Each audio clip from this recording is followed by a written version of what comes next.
Hello students. उम्मीद करते हैं जहां भी होंगे जैसे भी होंगे मस्त होंगे। ठीक है। तो आपको जैसा कि पता है ही, हम लोग कीर्तिमान सीरीज चला रहे हैं। ठीक है, कौन सा सीरीज चला रहे हैं बाबू? कीर्तिमान सीरीज चला रहे हैं। ठीक है। तो कीर्तिमान सीरीज मैं डेली डेली आप लोग को याद दिलाता हूँ कि कीर्तिमान सीरीज आप लोग का, आप लोग के फैमिली का और आपके गांव का और आपके जिले का, यानी जो भी है सबका कीर्ति बढ़ाने के लिए चल रहा है। ठीक है। तो आप लोग भी क्या करिए, तो आप लोग का भी रिस्पॉन्सिबिलिटी बनता है सर कि आप लोग भी क्या करें, तो जो चैनल है केमिस्ट्री बाय अमित सर, इसका भी कीर्ति बढ़ाएं। कीर्ति बढ़ाने के लिए आप लोग क्या कर सकते हैं सर? तो आप लोग कर सकते हैं बस लाइक, सब्सक्राइब, शेयर। ठीक है। तो ज्यादा से ज्यादा लोगों के पास लाइक, ज्यादा से ज्यादा लोगों के पास शेयर करें, सब्सक्राइब करें और लाइक करें। ठीक है। चलिए, तो बिना रुके हुए सीधे हम बात पे आते हैं। तो कीर्तिमान सीरीज का डे कौन सा है? डे 6 है। ठीक है। जैसे कि आप लोगों को पता है, हमने क्या कर लिया है, तो हमने पिछले पांच लेक्चर में पहले लेक्चर में सिलेबस इंट्रोडक्शन हुआ, फिर दूसरे लेक्चर में माई मदर एट 66 यानी सेक्शन डी का जो लिटरेचर का जो मेडुल पार्ट यानी जो पोएट्री है उसको हम क्या कर रहे हैं? समाप्त कर रहे हैं। ठीक है। तो दो पार्ट आपके समाप्त हो चुके हैं, यानी दो चैप्टर आपके क्या हो चुके हैं? समाप्त हो चुके हैं। माई मदर एट 66 और कीपिंग क्वाइट, दोनों का एक्सप्लेनेशन और प्लस दोनों का स्टैंजा बेस्ड क्वेश्चन और सेंट्रल आइडिया, दो चैप्टर समाप्त हो चुके हैं। ठीक है, पिछले 5 लेक्चर में।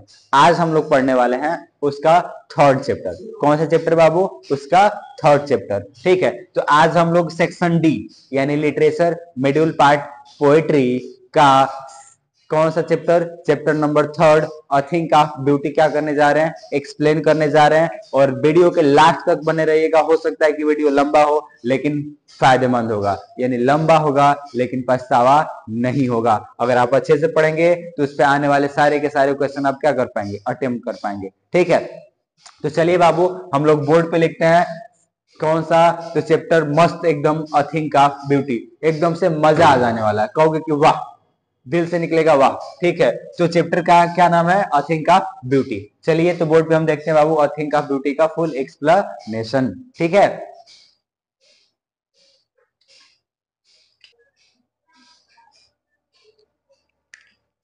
सुनिए बाबू, देखिए, जैसा कि मैंने बोला जैसा कि मैंने बोला आप लोग के बोर्ड पे मैंने क्या कर दिया है, तो अ थिंक ऑफ ब्यूटी जो चैप्टर है वो लिख दिया है। ठीक है। जो अ थिंक ऑफ ब्यूटी चैप्टर है उसको मैंने क्या कर दिया है?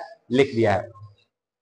अब इसको गौर से देखिए। आप लोग हो सके तो किताब निकाल लीजिए, अगर किताब नहीं भी निकाले हैं तो बोर्ड पे देखिए। बस रिलैक्स होकर कंसंट्रेट करके माइंड एकदम से बोर्ड पे देखते रहिए। ठीक है। जो आपको समझा रहे हैं एकदम से डिट्टो, आपको ऐसा रियलाइज होगा कि हाँ यार, ऐसा तो होता है, सबके साथ होता है। ठीक है। बस रिलैक्स होकर सुनते जाइए। तो पहली बात की जो चैप्टर है वो क्या है? अ थिंक ऑफ ब्यूटी। पहले जो टाइटल है उसको एक्सप्लेन करते हैं। ठीक है। First of all explain the title. तो टाइटल क्या है? अथिंक। अथिंक मतलब एक वस्तु, आफ मतलब की, ब्यूटी मतलब सौंदर्य। ठीक है। तो टाइटल क्या निकल गया? टाइटल का मीनिंग क्या निकल गया? अथिंक ऑफ ब्यूटी, यानी एक सौंदर्य वाली वस्तु। क्या निकल गया सर? एक सौंदर्य वाली वस्तु। जो राइटर है वो है जॉन किट्स। कौन है? John Keats. और जो जॉन किट्स है वो एक रोमांटिक पोएट है। ठीक है। क्या है? Romantic poet. इसको एक्सप्लेन करने से पहले शुरू में ही मैं आपको कुछ बता रहा हूं, उसको आप गौर से सुनिए। जैसे कोई पोएट होता है ना, या आप ही हैं, अगर आप पता ना अब इस टाइम में किस मिजाज में हैं, आपके सामने कौन कौन सी वस्तुएं दिख रही हैं। अगर मैं आपसे कहूं कुछ लिखने के लिए, तो आप लिखना जब बैठोगे, मतलब जब आप लिखने बैठोगे, तो आंखों के सामने आपकी जो जो वस्तुएं दिखाई दे रही होंगी उन्हीं से रिलेट करके आप उसको लिखने की कोशिश करोगे, या कुछ पहले से जो सोचे होगे, जो याद होगा मेमोरी में, वो आप उसको रिलेट करके लिखने की कोशिश करोगे। ठीक है। सेम वैसे ही जो जॉन किट्स हैं, जो रोमांटिक पोएट हैं, ठीक है, वो क्या करते हैं, तो उनके सामने भी पता ना कौन कौन सी वस्तुएं, हमसे तो बता के नहीं गए भाई साहब। जॉन किट्स भाई साहब हमसे तो बताया नहीं कि हमारे सामने कौन कौन सी वस्तुएं थी जब मैं इसको लिख रहा था। ठीक है। तो हम ऐसा उम्मीद करते हैं कि उनके सामने कुछ ऐसी वस्तुएं थी, मतलब उनके सामने आई थिंक ऑफ ब्यूटी थी, और कुछ जो भी उनके लिए हो, उसको देख के उन्होंने क्या किया था, इस पोएट मतलब पोएट्री को लिखा था, यानी इस पोएम को लिखा था। ठीक है। तो चलिए आते हैं इस अ थिंक ऑफ ब्यूटी पे, जो लिखा है जॉन किट्स ने। ठीक है। तो सबसे पहले वो क्या करने वाले हैं? सबसे पहले वो क्या करने वाले हैं? तो सबसे पहले वो हमें यह बताएंगे कि जो अ थिंग ऑफ ब्यूटी होती है उसकी प्रॉपर्टी क्या होती है, गुण क्या होता है। ठीक है, मतलब अ थिंग ऑफ ब्यूटी जो होती है, एक सौंदर्य वाली जो वस्तु होती है उसका गुण क्या होता है। ठीक है, क्या बताने वाले हैं, उसका गुण क्या होता है। फिर उसके बाद से बताएंगे कि एक सौंदर्य वाली वस्तु होती क्या है। सबसे पहले क्या बताएंगे, हम यह बताएंगे कि सौंदर्य वाली वस्तु के गुण क्या क्या होते हैं।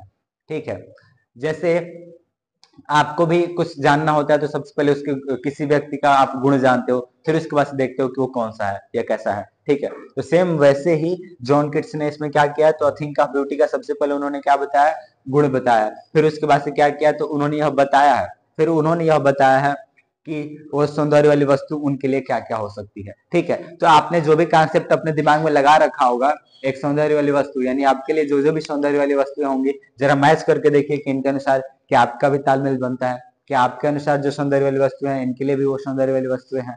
ठीक है, चलिए देखते हैं, आते हैं हम डायरेक्ट एक्सप्लेनेशन पे, ज्यादा वक्त बिना लगाते हुए। ठीक है, सुनिए, टेक्स्ट पे आइए, लिखा है अ थिंक एक वस्तु, ऑफ मतलब की, ब्यूटी मतलब सौंदर्य की, तो अ थिंक ऑफ ब्यूटी एक सौंदर्य की वस्तु, इज मतलब होती है, अ मतलब एक, जॉय मतलब आनंद वाली, फॉर एवर मतलब हमेशा के लिए। तो अ थिंक ऑफ ब्यूटी एक सौंदर्य वाली वस्तु, इज मतलब होती है अ जॉय फॉर एवर हमेशा आनंद देने वाली। ठीक है, तो पहला प्रॉपर्टी यानी पहला गुण क्या है एक सौंदर्य वाली वस्तु का, तो उनके अनुसार सौंदर्य वाली वस्तु का पहला गुण है कि एक सौंदर्य वाली वस्तु हमेशा क्या करने वाली होती है, आनंद देने वाली होती है। तो आप अपने दिमाग में जिस वक्त जिस व्यक्ति को या जिस वस्तु को आप सौंदर्य वाली वस्तु मान रहे होंगे, या जिस व्यक्ति को सुंदर मान रहे होंगे, आप उससे अप्लाई करो कि क्या आप जिस वस्तु को सुंदर मान रहे हो, क्या वो आपको हमेशा आनंद देती है। सोचिए जरा, सोचते रहिए बस, इनके अनुसार क्या है और आपके अनुसार क्या है। तो वो कह रहे हैं पहले लाइन में कि a thing of beauty is Joy for ever एक सौंदर्य वाली वस्तु हमेशा आनंद देने वाली होती है। ठीक है, फिर आगे क्या कहते हैं, फिर अगला प्रॉपर्टी क्या बताते हैं, इट्स, इट्स मतलब होता है इसका, इट्स मतलब क्या होता है इसका, यहाँ पे इसका मतलब क्या बाबू, अ थिंग ऑफ ब्यूटी का, इट्स मतलब अ थिंग ऑफ ब्यूटी का। तो आप इट्स की जगह पे कह सकते हो एक सौंदर्य वाली वस्तु का, डायरेक्ट क्या बोलोगे, एक सौंदर्य वाली वस्तु का। रिलैक्स होकर सुनते जाइए, एकदम से फुल्ली आपको डिटेली समझ में आने वाला है। तो उन्होंने कहा कि एक सौंदर्य वाली वस्तु हमेशा आनंद देने वाली होती है। इट्स मतलब इसका यानी एक सौंदर्य वाली वस्तु का। लव लाइन्स मतलब प्यारापन, इंक्रीजेस देखो present indefinite, it's love lines increases इसका प्यारापन बढ़ता जाता है। इट्स मतलब इसका, लव लाइन्स मतलब प्यारापन, इंक्रीजेस मतलब बढ़ता है, बढ़ता है। ठीक है, यानी एक सौंदर्य वाली वस्तु का प्यारापन बढ़ता जाता है। तो एक बात आप लोग मुझे बताओ सर कि आप जिस व्यक्ति को या आप जिस वस्तु को सुंदर मानते हो, क्या वो दिन प्रतिदिन आपके लिए सुंदर होते जाता है। क्या आपके लिए जो व्यक्ति सुंदर है वो दिन प्रतिदिन सुंदर होता जाता है। तो आप कहोगे कि अच्छा सर जी, सौंदर्य वाली वस्तु, जैसे मान के चलिए कि आप किसी को सुंदर मानते हो, ठीक है, किसी व्यक्ति को आप सोचो क्या वो दिन प्रतिदिन सुंदर होते जाता है। अभी मैं हूं, जैसे मैं दिख रहा हूं, क्या मैं दिन प्रतिदिन सुंदर बनते जाऊंगा, नहीं। कहोगे कि नहीं सर, आप तो कुछ 10 साल 20 साल में आप बुढ़े हो जाएंगे। हाँ, 20 साल या जो भी है, जिस हद पे आके व्यक्ति क्या हो जाएगा, बुढ़ा हो जाएगा। इसका मतलब कोई जो व्यक्ति है, कोई जो व्यक्ति है वो शारीरिक रूप से सुंदर हो ही नहीं सकता, शारीरिक रूप से सुंदर हो ही नहीं सकता।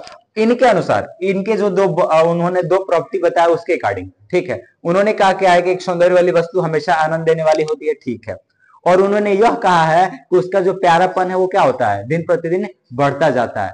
तो उसका प्यारापन क्या होता जाता है, दिन प्रतिदिन बढ़ता जाता है। फिर आगे क्या कहते हैं, इट मतलब यह, यानी अ थिंग ऑफ ब्यूटी एक सौंदर्य वाली वस्तु, विल मतलब होगी, नेवर मतलब कभी नहीं, पास मतलब बदलेगी, पास मतलब क्या होता है, तब्दील होना या बदलना, इनटू मतलब में, नथिंगनेस मतलब नगण्यता में, नगण्यता मतलब कहिए या तुच्छ कहिए, नगण्यता कहिए या तुच्छता में। ठीक है, तो कह रहे हैं कि एक सौंदर्य वाली वस्तु हमेशा आनंद देने वाली होती है और एक सौंदर्य वाली वस्तु का प्यारापन दिन प्रतिदिन बढ़ता जाता है। लेकिन हम लोग के साथ तो ऐसा नहीं होता है, हम किसी व्यक्ति के साथ जितना ज्यादा रहते हैं उसका थोड़ा थोड़ा थोड़ा थोड़ा क्या होता जाता है, घटते जाता है। ठीक है, आगे फिर कहते हैं कि इट विल, यह होगा, नेवर मतलब कभी नहीं, पास मतलब तब्दील होगा, इनटू मतलब में, नथिंगनेस मतलब नगण्यता में या तुच्छता में, यानी एक सौंदर्य वाली जो वस्तु होती है वो कभी भी तुच्छता में बदल नहीं सकती है। तो आपको यहाँ पे 3 प्रॉपर्टी मिल गया, फर्स्ट, सेकंड, थर्ड। ठीक है, 3 गुण उन्होंने बताया। एक सौंदर्य वाली वस्तु के उन्होंने कितने गुण बताए अभी तक? 3। पहला क्या है कि वो हमेशा एक सौंदर्य वाली वस्तु हमेशा आनंद देने वाली होती है। दूसरा गुण उन्होंने बताया, एक सौंदर्य वाली वस्तु का प्यारापन दिन प्रतिदिन बढ़ता जाता है।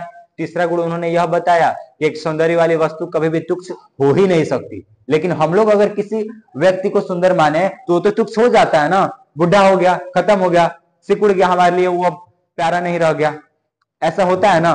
ठीक है, तो वही कह रहे हैं कि जो आप ऐसे व्यक्ति को सुंदर मानिए जिसका प्यार, मतलब ऐसे चीज को सुंदर मानिए जिसका प्यारापन दिन प्रतिदिन बढ़ता जाता है और वह कभी भी तुच्छता में तब्दील नहीं होता है। ठीक है, आगे क्या कहते हैं? बट, लेकिन। देखिए एक कंजक्शन है, फिर मैं बता रहा हूं यह एक कंजक्शन है बाबू, और कंजक्शन के जस्ट बाद सब्जेक्ट लिखते हैं। यहाँ पे सब्जेक्ट हाइड है, फिर हम यहाँ पे क्या लिखेंगे? सब्जेक्ट है, हाइड है, और यहाँ पे सब्जेक्ट क्या है? इट। इट मतलब अथिंका ब्यूटी। तो आप बोलेंगे, यहाँ पे आप जोड़ेंगे, और जोड़ेंगे तो देखो कितना मस्त और बढ़िया सब सेंस निकल जाएगा। बट, लेकिन, अथिंका ब्यूटी, लेकिन एक सौंदर्य वाली वस्तु विल मतलब करेगी, कीप मतलब रखेगी, लेकिन एक सौंदर्य वाली वस्तु रखेगी, कीप मतलब रखेगी। But a thing of beauty will keep, लेकिन एक सौंदर्य वाली वस्तु रखेगी। और मतलब एक बोरो क्वाइट मतलब होता है शांत कुंज। बोरो क्वाइट मतलब क्या होता है? एक शांत कुंज। लेकिन एक सौंदर्य वाली वस्तु एक शांत कुंज रखेगी, फारस, हम लोग के लिए। लेकिन एक सौंदर्य वाली वस्तु हम लोग के लिए शांत कुंज रखेगी। आपको कि सर इसका मतलब क्या है? समझ में नहीं आ रहा है। आपको मैं समझा रहा हूं, उसको समझो, रिलैक्स हो एकदम शांति से। जो मैं बताऊं उसको आप इमेजिन करिएगा। वो ये कह रहे हैं कि जो सौंदर्य वाली वस्तु होती है उसके पास शांत कुंज होता है। उसके पास क्या होता है? शांत कुंज। जो मैं कहूं उसको आप सिर्फ फील करते जाना। उनके अनुसार वो ये कह रहे हैं कि एक सौंदर्य वाली वस्तु के पास शांत कुंज होता है। कैसे शांत कुंज होता है? शांत कुंज का मतलब क्या है? तो सुनिए, वो कह रहे हैं कि सौंदर्य वाली वस्तु ऐसे होती हैं, मतलब सौंदर्य वाली वस्तुएं वे वस्तुएं होती हैं जिनको देख करके आप कितना भी गुस्से हो, मतलब आप कितने भी गुस्से में हो, आपका गुस्सा क्या हो जाए? ठंडा हो जाए। आप कितने भी गुस्से में हो, आपका गुस्सा क्या हो जाए? ठंडा हो जाए। आप प्लस आप उसको देख के आपके अंदर एकदम शांति भाव आ जाए। आपके अंदर क्या आ जाए? शांति भाव आ जाए। जैसे आप ऐसे भी सोच सकते हो, जैसे मान के चलो कि आप काफी देर से, मतलब मान के चलो कि एक लंबा सा रास्ता है, बहुत धूप है, आप धूप में क्या कर रहे हो? ट्रेवल कर रहे हो, और आपको बहुत तेज प्यास लगा है। आप काफी लंबा चल रहे हो, मतलब सफर करके आए हो, आपको तेज प्यास लगा है, रास्ते में धूप है। आप कुछ दूर आगे गए और आपको एक पेड़ मिला। आपको क्या मिला? एक पेड़ मिला सड़क के बगल में, और उसके नीचे एक कल मिला, मतलब हैंडपंप। ठीक है, आप उस हैंडपंप के पास गए, हैंडपंप से आपने पानी चलाया और आपने क्या किया? पी लिया। पी करके जब आप उस पेड़ के नीचे बैठेंगे, पेड़ के नीचे जब आप पी के पानी को बैठेंगे, तो आपको जो शांति प्राप्त होगा उसी शांति की यहां पे बात कर रहे हैं कि बोरोक्वाइट, शांत कुंज। आप सोचो कि आप लंबा ट्रेवल किए, आपको एकदम से थकान हुआ है, शरीर में एकदम से थकान, आपको पानी मिल गया, आपको पानी मिल गया, और प्लस पेड़ मिल गया, छांव। तो आप वहां पे बैठेंगे तो आपको कितना रिलैक्स महसूस होगा। तो वही कह रहे हैं कि एक सेम ऐसा ही होता है थिंक का ब्यूटी। उसको देखते ही एकदम से वैसी सुकून मिल जाती है जैसे कि वो धूप में जो व्यक्ति ट्रेवल करके गया था और पेड़ के नीचे बैठा था। ठीक है, सेम ऐसी भावना आ जाती है हमारे अंदर जब हम थिंक ऑफ ब्यूटी को देखते हैं उनके अनुसार। देखिए कितना अच्छी बात कर रहे हैं वो, कितनी अच्छी बात कर रहे हैं वो सर। अगर आप क्या करें, अगर आपको नहीं पता चल पा रहा है ना, अगर आपको नहीं पता चल पा रहा है कि एक सौंदर्य वाली वस्तु कैसी होती है, तो आप इन चीजों को अप्लाई करके देखो। आप अपने आसपास देखो, आप अपने आसपास देखो, आप अपने आसपास उन चीजों को देखो, ऑब्जर्व करो जिनके अंदर ये क्वालिटी है जो मैं बता रहा हूं।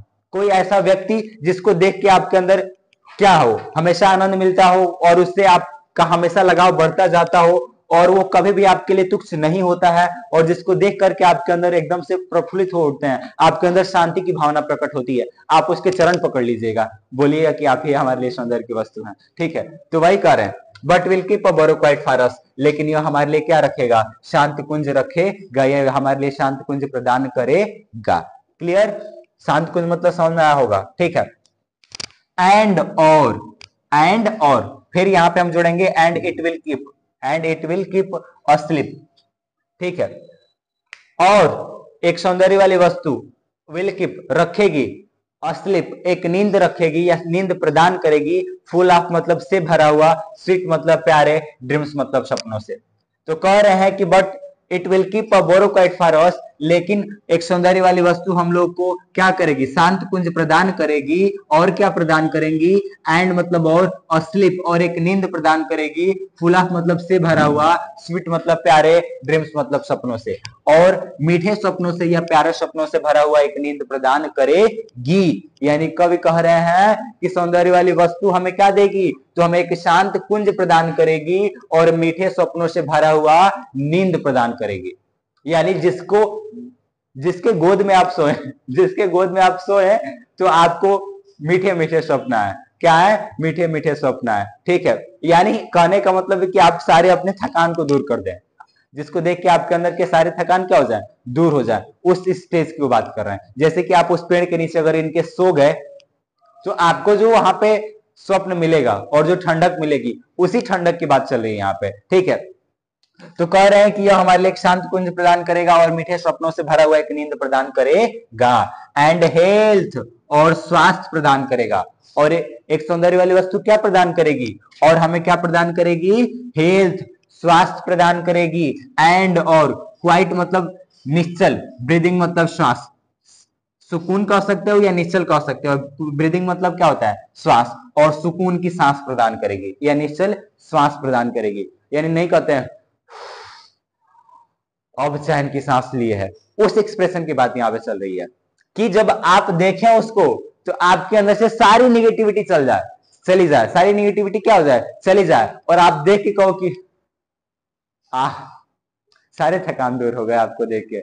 उस भावना की बात चल रही है यहाँ पे, उसको फील करिए एकदम अंदर से, देखिए कितना एकदम से रोना आ जाएगा, किसी को देख के आपके अंदर ऐसी भावना आ जाए कि वो आपको देख के मेरी सारी थकान दूर हो गई, ठीक है। तो उस भावना की बात चल रही है यहाँ पे, ठीक है।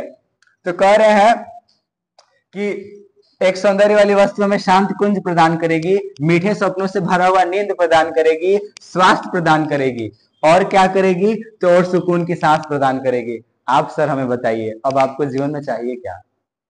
हम तो कहते हैं कि बस इतना मिल गया तो सब कुछ मिल गया, जीवन बस हमें यही तो चाहिए ना, इसी के लिए तो हम लोग मरने जा रहे हैं ना, बस इसी के लिए। हमें देखो एक सौंदर्य वाली वस्तु, आप जिंदगी में बस अपने पास एक सौंदर्य वाली वस्तु रखिए, ये जो बता रहे हैं इस गुण वाली, इन गुणों को आप जिसके अंदर रख देख पा रहे हो उसके आप चरण पकड़ लीजिए और उसके साथ रहिए, देखिए आपको सारी चीज मिलने वाली है। देखिए क्या क्या मिलने वाला है, एक शांत कुंज मिलेगा आपको, क्या मिलेगा सर, एक शांत कुंज मिलेगा। यानी जिसके पास जाते ही आप शांत हो जाओगे, आप कितने भी गुस्से हो, कितने भी आप हार थाक के आया हो घर पे, आप देख के आप शांत हो जाओगे। फिर क्या मिलेगा, तो मीठे सपनों से भरा हुआ नींद।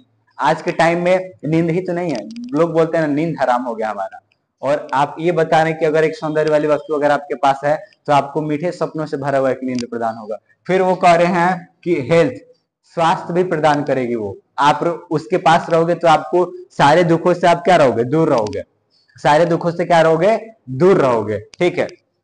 तो वो कह रहे हैं कि हमें क्या करेगा, वो मीठे स्वप्नों से भरा हुआ नींद प्रदान करेगा, स्वास्थ्य प्रदान करेगा, एंड क्वाइट ब्रीदिंग और सुकून की सांस प्रदान करेगा। अब बताओ आपको जीवन में चाहिए क्या। आप पैसा कमा लो, आपको ये सारी चीजें नहीं मिल सकती, मिल ही नहीं सकती सर। आप पैसा कमा लो, आप कितने भी प्रॉपर्टी वाले बन जाओ, लेकिन आपको ये चार चीजें तो नहीं मिल सकती। अगर पैसा आएगा तो ये नहीं मिलेगा ये नहीं मिलेगा, ठीक है, और ये भी नहीं मिलेगा। इनके सोच सकता है कि मिले, इनके सोच सकता है कि मिले, लेकिन ये तो नहीं मिलेगा।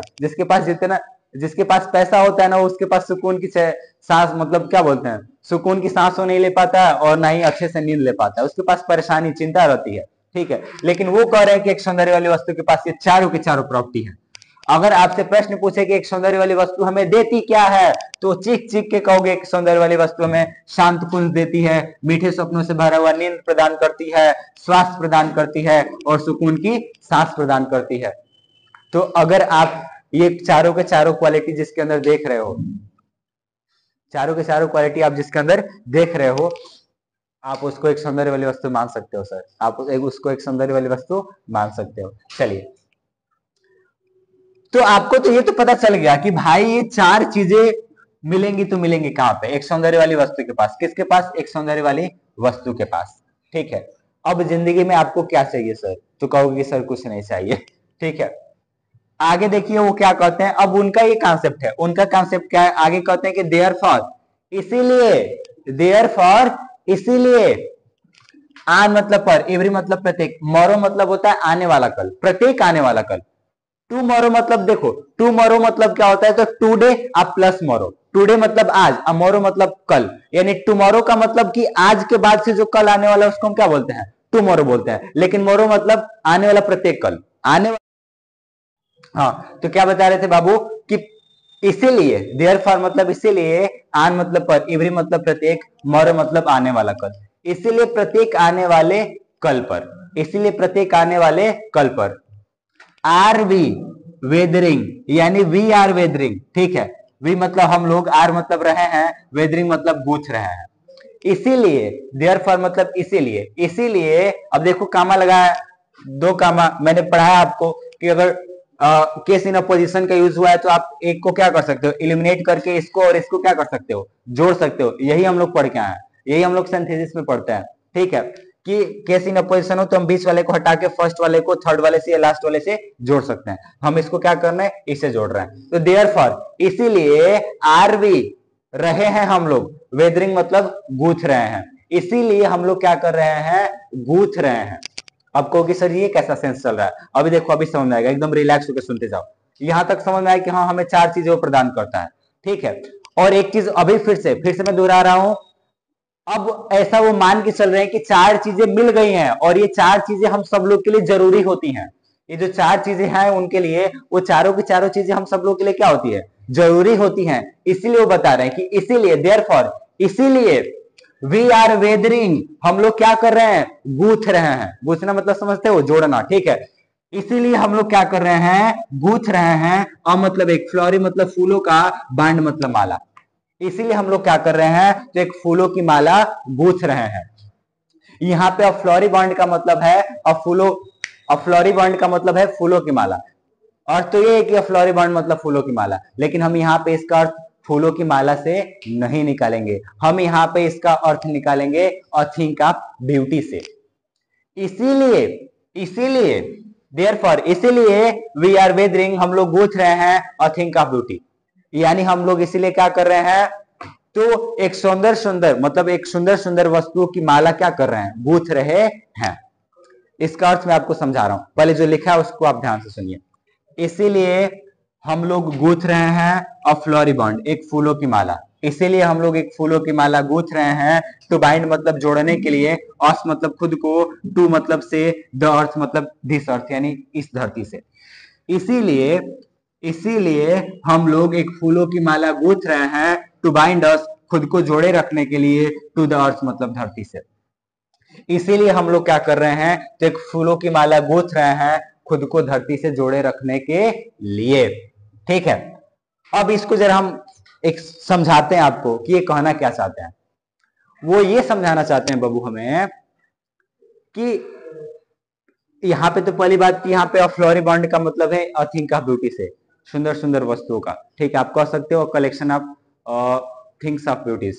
ठीक है, यानी वस्तु, यानी अच्छी अच्छी वस्तुओं का संग्रह। ठीक है, वो यहाँ पे यह कह रहे हैं कि आन एवरी मारो, प्रत्येक आने वाले कल के लिए, प्रत्येक आने वाले कल के लिए, प्रत्येक आने वाले कल के लिए हम लोग आज ही, प्रत्येक आने वाले कल के लिए हम लोग आज ही क्या कर रहे हैं? अच्छी अच्छी वस्तुओं का संग्रह कर रहे हैं। रिलैक्स होकर सुनिए, वही हमें बताना चाहते हैं कि प्रत्येक आने वाले कल के लिए, यानी आज हम लोग अच्छी अच्छी वस्तुओं का संग्रह करके रख लेते हैं अपने पास, ताकि उसको देख के, ताकि उसको देख के हम लोग क्या रहे? जिंदा रह सके। आज हम अच्छी अच्छी चीजों का संग्रह कर लेते हैं ताकि इसको देख के हम क्या कर सके? आगे आने वाले दिनों में हम क्या रह सके? जिंदा रह पाए। वो बस यही समझा रहे हैं कि इसीलिए प्रत्येक आने वाले कल के लिए, इसीलिए प्रत्येक आने वाले कल के लिए हम लोग एक फूलों की माला गूंथ रहे हैं, टू बाइंड अस, खुद को जोड़े रखने के लिए, टू द अर्थ मतलब इस धरती से। तो खुद को इस धरती से जोड़े रखने के लिए हम लोग क्या करते हैं? आज ही, हम लोग आज ही प्रत्येक आने वाले कल के लिए अच्छी अच्छी वस्तुओं का संग्रह करके रख लेते हैं। अभी सेंस नहीं समझ में आया होगा। अब मैं अब जो आपको समझा रहा हूं उसको रिलैक्स से सुनो। वो ये कह रहे हैं, एक बात पहले मुझे एक प्रश्न का जवाब मुझे दीजिए, आप सोच लीजिएगा, जवाब आपके पास जरूर होगा। आपको किसी को सुने हैं ऐसा कहते हुए कि अब जिंदगी में मुझे नहीं जीना है? किसी को ऐसा फ्रस्ट्रेशन में आपने सुना होगा कहते हुए कि अब मेरी जिंदगी में अब कुछ है ही नहीं, और मुझे नहीं जीना है, और मुझे नहीं जीना है, ये सब मुझे छोड़ देना है, मैं मर जाऊंगा किसी दिन। ऐसा अगर आप किसी को कहते हुए सुने हो कि नहीं मुझे नहीं जीना है अब, अगर आप ऐसा किसी को कहते हुए सुने हो, इसका मतलब जानते हो, इसका मतलब समझ रहे हैं आप? इसका मतलब यह है कि उसके पास सुंदरता वाली वस्तु नहीं है। अगर उसके पास सुंदरता वाली वस्तु होती तो वो उदास होता ही नहीं, वो उदास होता ही नहीं। तो कवि बस वही कह रहे हैं कि क्या कह रहे हैं कि खुद को धरती से जोड़ना, खुद को धरती से जोड़े रखने का मतलब क्या? मैं इस धरती पे खुद को बनाए रखना चाहता हूं। अगर मेरे पास जीने की इच्छा है, इसका मतलब मेरे पास क्या है? सुंदरता वाली वस्तु जरूर है। अगर मेरे पास जीने की इच्छा है, इसका मतलब मेरे पास क्या है? सुंदरता वाली वस्तु जरूर है। और जब मेरे पास सुंदरता वाली वस्तु जरूर है तो कैसे है सर? तो उस वस्तु को हम लोग क्या करते रहते हैं? प्रत्येक दिन क्या करते रहते हैं? मतलब आज ही उसको ढूंढते रहते हैं, और ढूंढ के अपने पास रखते जाते हैं ताकि उसको देख के हम आगे आने वाले कल में उसको देख के हम क्या रह पाएंगे? जिंदा रह पाएंगे। अब समझ में आया सेंस? तो क्या कहना चाहते हैं? बस वो ये कहना चाहते हैं कि सुंदर सुंदर वस्तुओं का संग्रह हम आज ही कर लेते हैं ताकि कल उसको देख के हम लोग क्या रह सके? जिंदा रख सके, मतलब खुद को जिंदा रख सकें। ठीक है, आगे क्या कहते हैं? अब आगे रिलैक्स होकर सुनिए।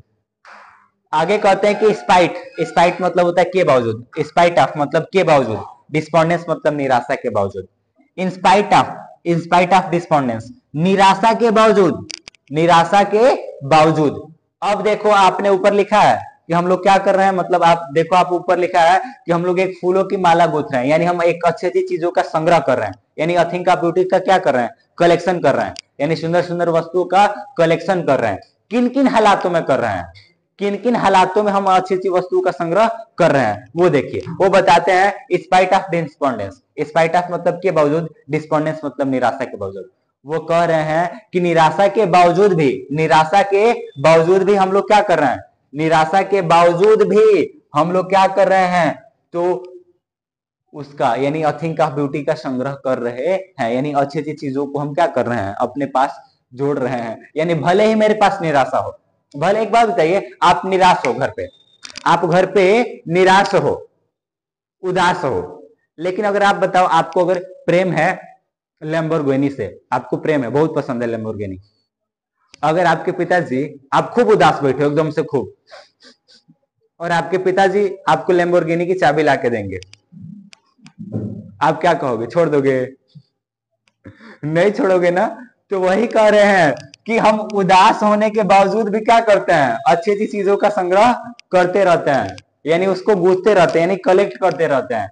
वो क्या कह रहे हैं कि उदास होने के बावजूद भी, रिलैक्स होकर सुनते जाओ, उदास होने के बावजूद भी हम लोग क्या करते हैं? अच्छी अच्छी चीजों का संग्रह करना नहीं छोड़ते हैं। फिर क्या कहते हैं? अब देखिए, यहाँ पे सिर्फ आप लिखा है, हर जगह आप लिखा है सर, आप हर जगह एक वर्ड को जोड़ते जाओगे, हर जगह पे स्पाइट ऑफ, सबके जगह, सबके आगे स्पाइट ऑफ जोड़ोगे तो जाके एकदम मस्त सेंस निकल जाएगा।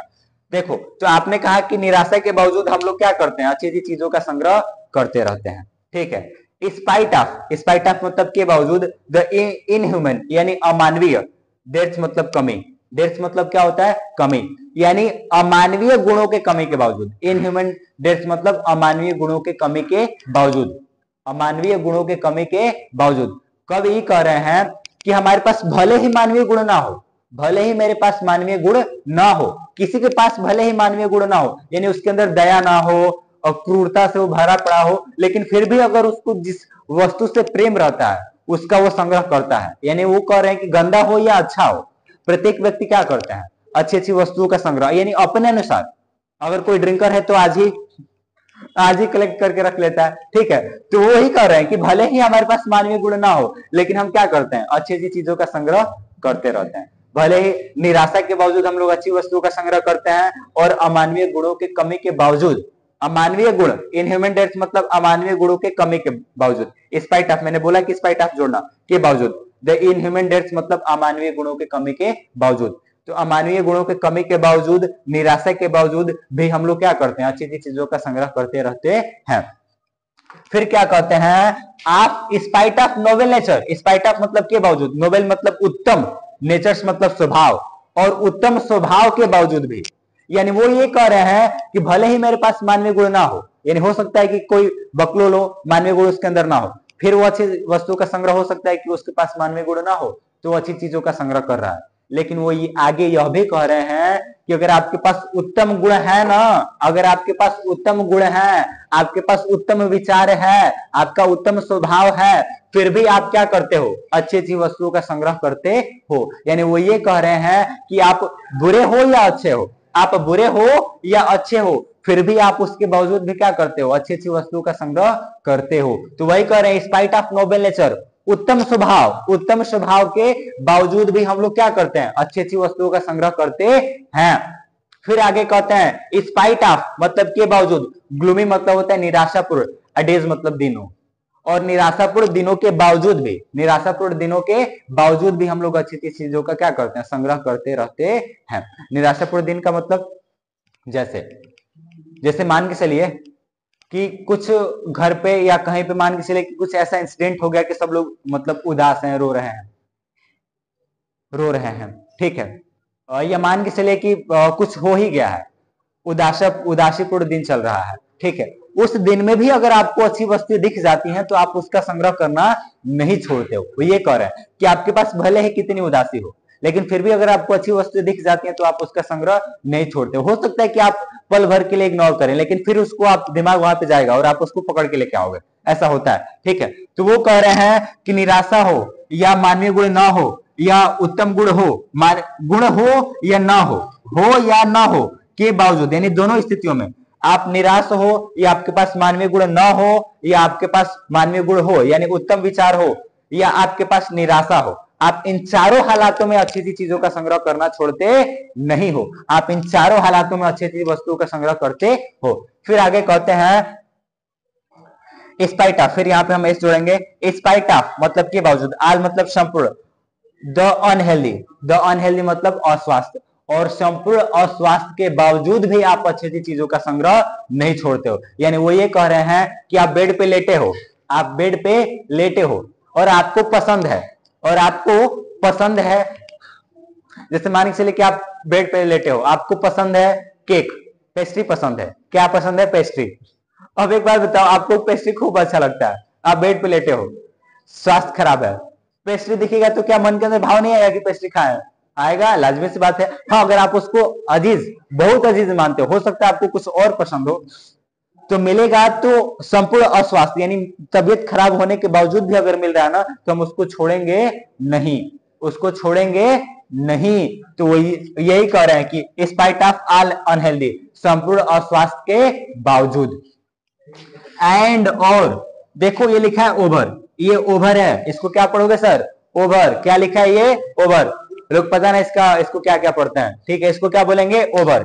एंड मतलब ओवर मतलब के ऊपर, डार्क मतलब अंधकार में, वेज मतलब रास्तों के ऊपर, और अंधकार में रास्तों के ऊपर भी हम लोग अच्छी अच्छी चीजों का संग्रह रखते हैं। अंधकार में रास्ते का मतलब यहाँ पे आपने सुना होगा लोगों को कहते हुए, यार जिंदगी एकदम से पूरा अंधेरे में चल रहा है, कुछ समझे में नहीं आ रहा है, क्या करें।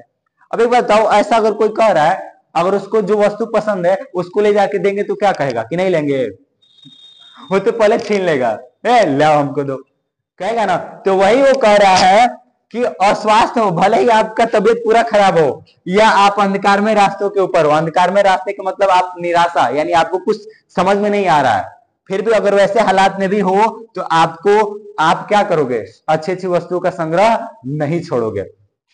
आगे क्या कहते हैं, made for our searching, made for our searching, हम लोग क्या करते हैं, अपनी खोज जारी रखते हैं। आवर सर्चिंग मतलब अपनी खोज, मेड फॉर बनाए रखते हैं, यानी हम लोग अपनी खोज बनाए रखते हैं। यस, हाँ, इन स्पाइट ऑफ ऑल, हाँ इन स्पाइट ऑफ ऑल, हाँ इन सबके बावजूद, हाँ हम इन सबके बावजूद, हाँ हम इन सबके बावजूद क्या करते हैं, अच्छी अच्छी चीजों का खोज जारी रखते हैं। मेड फॉर आवर सर्चिंग, हम लोग अच्छी अच्छी वस्तुओं का खोज जारी रखते हैं। हाँ, yes, in spite of all, हाँ इन सब के बावजूद भी हम लोग अच्छी अच्छी वस्तुओं का संग्रह जारी रखते हैं। क्यों जारी रखते हैं सर? ताकि ताकि हम क्या कर सकें, ताकि खुद को धरती से जोड़े रख सके, यानी ताकि उसको देख के, यानी इन अच्छी अच्छी वस्तुओं को देख के हम आगे आने वाले कल पे जिंदा रह सके।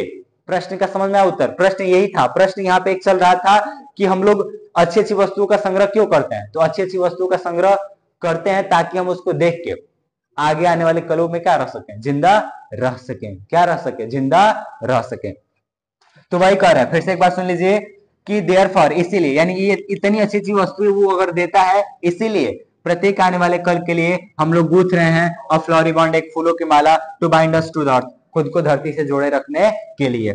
इन स्पाइट ऑफ डिस्पोर्टनेस, निराशा के बावजूद, स्पाइट ऑफ इनह्यूमन डेट्स, अमानवीय गुणों के कमी के बावजूद, स्पाइट ऑफ नोबल नेचर, उत्तम गुणों के बावजूद, स्पाइट ऑफ ग्लूमी डेज, निराशापूर्ण दिनों के बावजूद, स्पाइट ऑफ ऑल अनहेल्दी, संपूर्ण अस्वास्थ्य के बावजूद, एंड ओवर डार्क वेज, और अंधकारमय रास्तों के ऊपर। यानी इन सारे हालातों में, इन सभी हालातों में, अच्छे बुरे सभी हालातों में आप अच्छी अच्छी चीजों का संग्रह नहीं छोड़ते हो।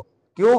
ताकि आप खुद को क्या रख सको, इस धरती से जोड़े रख सको। खुद को धरती से जोड़े रखने का मतलब आपको ऐसा लगे कि मेरा यहाँ पे कोई है, मेरा यहाँ पे कोई है। जब आपके अंदर ऐसी ये भावना चली जाती है ना कि मेरा यहाँ पे कोई नहीं है, तभी ये दिमाग में एक हालात आते हैं, ये अब जिंदगी में कुछ नहीं रह गया, अब जीने में कुछ नहीं है। वो वाले हालात की बात कर रहा हूँ, ठीक है। अब रिलैक्स होकर सुनिए। देखिए यहाँ पे मजेदार, एकदम से मस्त, कड़क वाली, कड़क चाय जैसे होती है, कड़क चाय जैसी एक यहाँ पे बात कही गई है, दिल को एकदम से, दिल को छू जाने वाली बात है।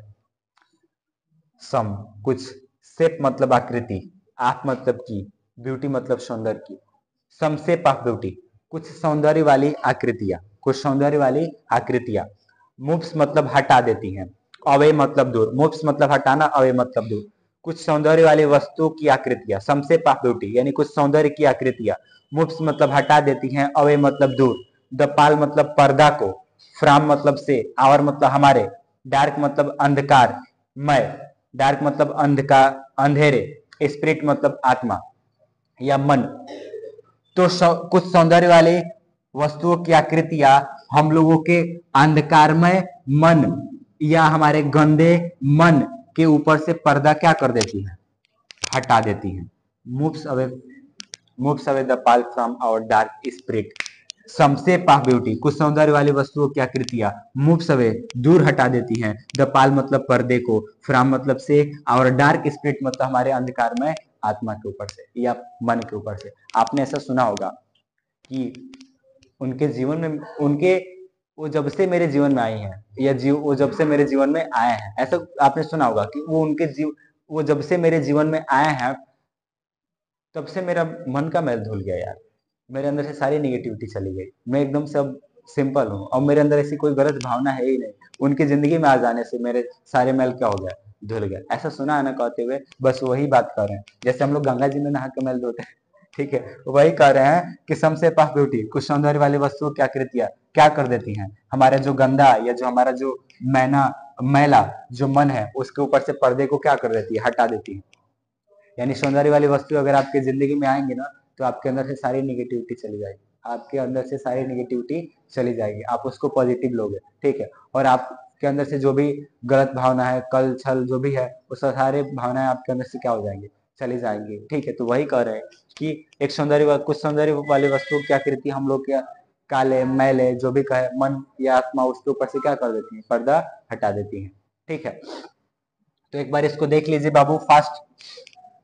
एक सौंदर्य वाली वस्तु हमेशा आनंद देने वाली होती है, इसका प्यारापन दिन प्रतिदिन बढ़ता जाता है, यह कभी भी तुक्सा में तब्दील नहीं होता है, लेकिन यह हमारे लिए एक शांत कुंज प्रदान करेगा, मीठे सपनों से भरा हुआ नींद प्रदान करेगा, स्वास्थ्य प्रदान करेगा और सुकून की सांस प्रदान करेगा।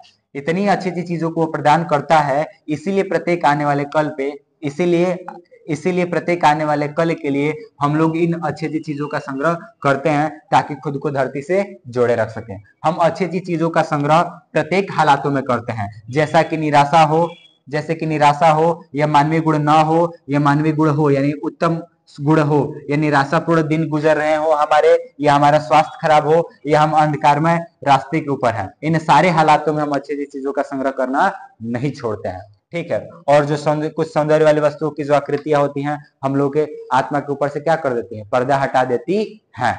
ठीक है, तो चलिए नेक्स्ट बोर्ड पे इसको देखते हैं। नेक्स्ट बोर्ड पे जो बचा हुआ है उसको हम क्या करते हैं, एक्सप्लेन करके समझते हैं। ठीक है,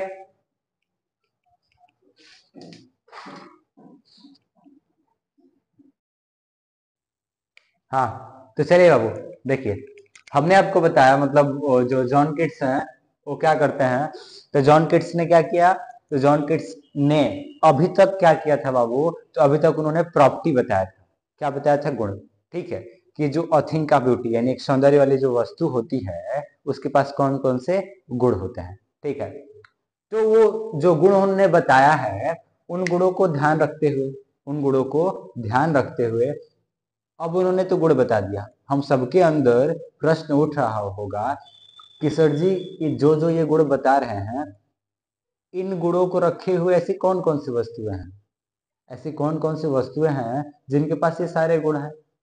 किनको देखते हैं हम, किनको देखते हैं हम और हमारी सारी उदासी चली जाती है। किनको देखते हैं हम और हमारी सारी उदासी चली जाती है, हमारा थकान दूर हो जाता है, हमें स्वस्थता प्रदान होती है, सुकून की सांस प्रदान होती है, और जिसको हम निरंतर खोजते रहते हैं। आपके अंदर भी ऐसा प्रश्न चल रहा होगा कि सर ऐसी कौन सी वस्तु है जिसको हम प्रत्येक हालातों में खोजते हैं, मतलब जिसको प्रत्येक सूरतों में हालातों में देखे तो हमारी सारी थकान, हमारी परेशानी चिंताएं सारी दूर हो जाती है। तो वो अकॉर्डिंग टू ऑथर मतलब राइटर जो भी है जॉन किट्स, वो हमें कुछ वस्तुएं बताने वाले हैं। इस स्टांजा में हम लोग क्या देखने वाले हैं, इस स्टांजा में उनके अनुसार कौन कौन सी वस्तुएं सुंदर हैं वो क्या किए हैं, आगे व्यक्त किए हैं, रिप्रेजेंट किए हैं। ठीक है, प्रस्तुत किए हैं। हम उनको देखते हैं कि वो कौन कौन सी वस्तुएं हैं उनके अनुसार, उनके अनुसार। ठीक है, लेकिन आपको मैं एक बात तो अभी क्लियर कर देना चाहता हूँ बाबू, वीडियो लंबा हो रहा है। ठीक है, लाइटिंग का भी इशू था। ठीक है, तो एक बात अभी मैं आपको क्लियर कर देना चाहता हूँ, आप उस बात को एकदम से महसूस करके, और एक दफा और बोल चुका हूँ, इस बार फिर बोल रहा हूँ, इस बात को आप महसूस करिएगा कि आपके जीवन में, आपके जीवन में कितनी भी बड़ी परेशानी हो, कितनी भी बड़ी परेशानी हो, आप विपत्ति में हो, आप उदास हो, आपके पास कोई रास्ता नहीं दिख रहा है, और आप जिस उन हालातों में मतलब ऐसे हालात जहाँ पे आपके सहारा देने वाला आपके साथ कोई नहीं है, कोई नहीं है आपके साथ आगे पीछे, ठीक है, आप बहुत परेशानी में हो, उस हालात में आप जिस व्यक्ति को या जिस चीज को, व्यक्ति को हो या जिस चीज को कहो, देख करके आपके अंदर से सारे थकान सारी परेशानियां दूर हो जाती हैं, आप कह दीजिएगा कि वही सौंदर्यवत्ता वाली वस्तु है हमारे लिए। ठीक है, सब लोग इस बात को अप्लाई करें। आप देखो, सब लोग भटक जाते हैं, मतलब नहीं पहचान पाते कि सौंदर्य वाली वस्तु क्या है। सबके लिए अलग अलग होती है सौंदर्यता वाली वस्तु। कभी के लिए ये है, हो सकता है मैंने शुरू में बताया कि उनके सामने कौन कौन सी वस्तुएं हैं उसको वो देख रहे हैं, तो वो हो सकता है कि वो उनके सामने ये वस्तुएं थी तो उन्होंने इसको लिखा। आपके अंदर आप सोचो कि आपके लिए कौन कौन सी वस्तु सुंदर है, और कैसे पता चलेगा कि आपके लिए कौन कौन सी वस्तु सुंदर है, तो उन्होंने तरीका बताया है। आप देखो, निराश हो, उदास हो, आपके पास अस्वस्थ हो, या आपके पास कोई रास्ता नहीं है, उन हालातों में आप जिसको देख के, आप जिसको देख के प्रसन्न हो जाते हो, अपनी सारी दुख दर्द भूल जाते हो, उसको कह लीजिए कि वो हमारे लिए क्या है, एक सौंदर्य वाली वस्तु है। तो आप इसको एकदम महसूस करिए कि हाँ ऐसा होता है, आपके साथ भी ऐसा होता होगा, किसी को देख के आपको भी सुकून मिलता होगा। ठीक है, वो कुछ भी हो सकता है, कोई वस्तु हो सकता है, या कोई हमारे घर का छोटा सा बाबू हो सकता है, कुछ भी। ठीक है, अपनी अपनी चॉइस है। चलिए हम जॉन किट्स की देखते हैं भाई, जॉन किट्स की क्या चॉइस है, वो क्या पसंद करते हैं। ठीक है, चलिए देखिए, लाइन पढ़िए, स्टैंजा देखते हैं बाबू, लिखते हैं। अभी मैंने बताया कि वो क्या करने वाले हैं बाबू, तो अब वो क्या करने वाले हैं, तो अब हमें बताने वाले हैं कि सौंदर्य वाली वस्तुएं कौन कौन सी होती हैं। ठीक है, तो उनके अनुसार देखिए, सच जैसा कि दर्शन, दर्शन मतलब डाइट सन, मैंने आगे ही बताया था डाइट सन, द का मीनिंग क्या होता है, दिस या डाइट होता है। ठीक है, तो यहाँ पे द का मतलब हम क्या लेके आएंगे, डाइट, क्या लेके आएंगे बाबू, डाइट। तो उन्होंने कहा कि सच दर्शन जैसा कि वह सूर्य, जैसा कि वह सूर्य, दमन और जैसा कि वह चंद्रमा। तो उनके अनुसार सौंदर्य वाली वस्तु पहली क्या है, तो पहली वस्तु है सूर्य, दूसरी वस्तु क्या है, चंद्रमा। ठीक है, क्वेश्चन पूछ सकता है कि अकॉर्डिंग टू द ऑथर कौन कौन सी वस्तु क्या है, सुंदर होती है। तो उनके अनुसार पहली वस्तु क्या है, सूर्य, दूसरी वस्तु क्या है, चंद्रमा। तो कह रहे हैं कि such the sun the moon, जिस प्रकार सूर्य और चंद्रमा। ट्रीज, ट्रीज मतलब पेड़ पौधे, मतलब पेड़। ओल्ड मतलब पुराने, एंड यंग मतलब नौजवान।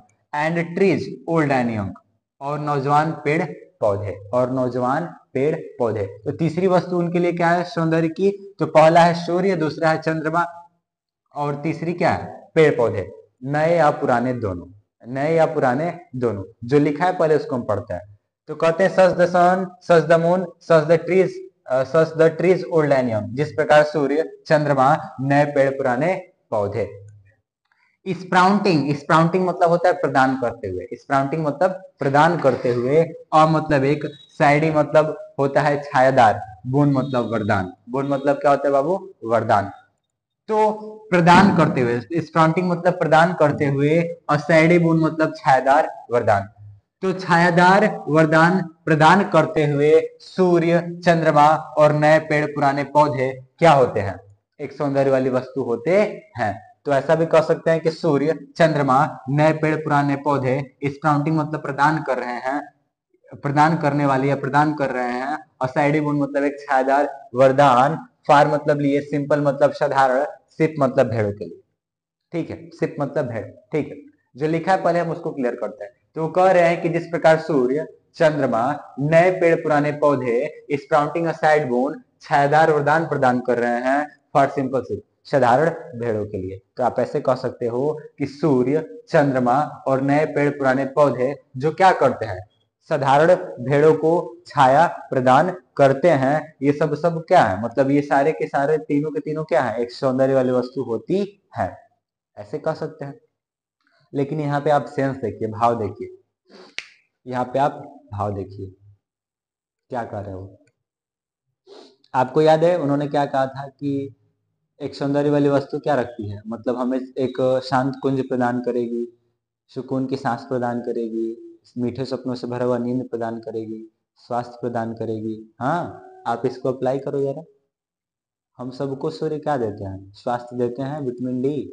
हाँ, और फिर जो पेड़ पौधे हैं उनको भी क्या रखते हैं, जिंदा रखते हैं, उनके वजह से हम जीवित हैं। ठीक है, और जो चंद्रमा है वो हमें शीतलता देता है, देता है।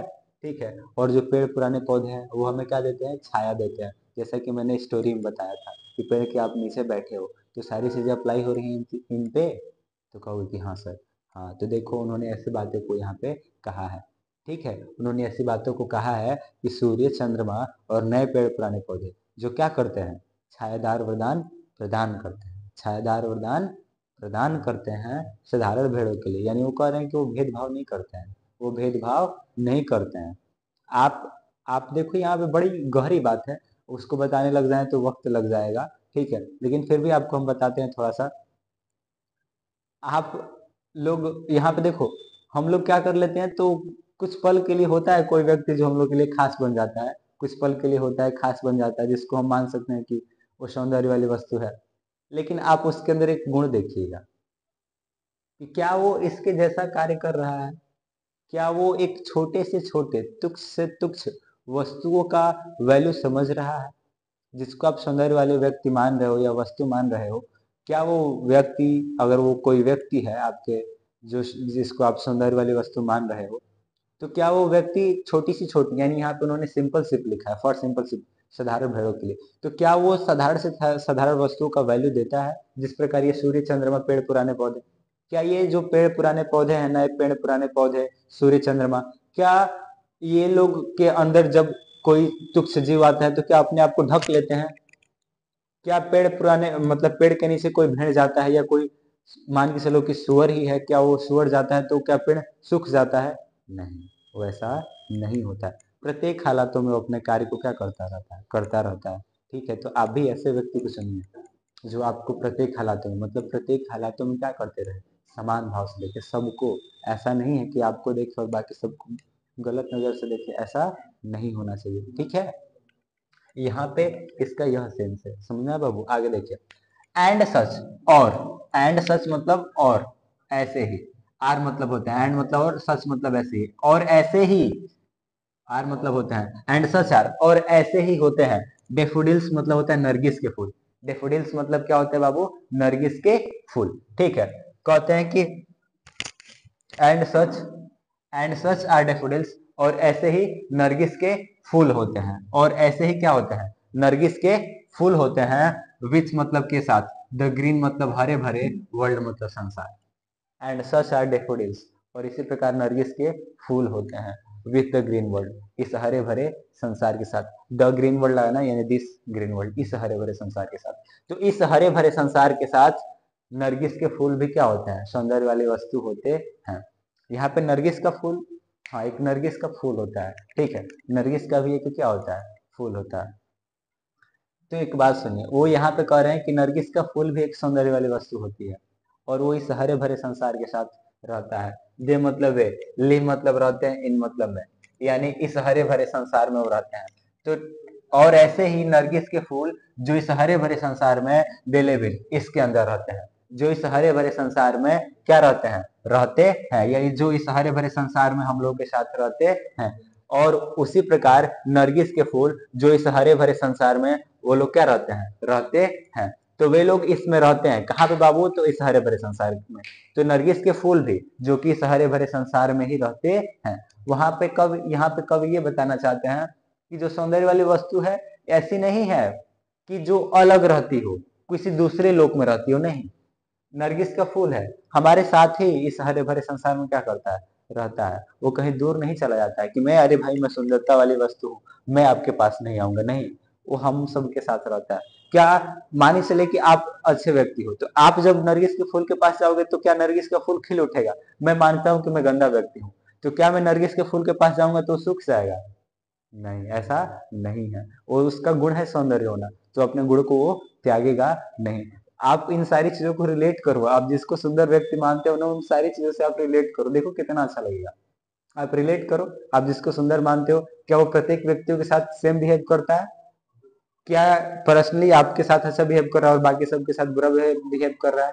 क्या वो सिर्फ, क्या वो इस सोसाइटी में रहना चाहता है या नहीं रहना चाहता है, उसको क्या लगता है? आप इन चीजों को रिलेट करो, इन सब का मीनिंग है। ऐसा नहीं है कि सिर्फ पोएट्री पढ़ लिए तो खत्म हो गया, नहीं सर, मीनिंग है। कवि जो जॉन केट्स है ऐसे नहीं लिखे हैं, ठीक है, उनका एक भाव है, उन भावों को समझते चलिए। तो वो कहते हैं कि ठीक उसी प्रकार नरगिस के फूल जो इस हरे भरे संसार में रहते हैं, ठीक है।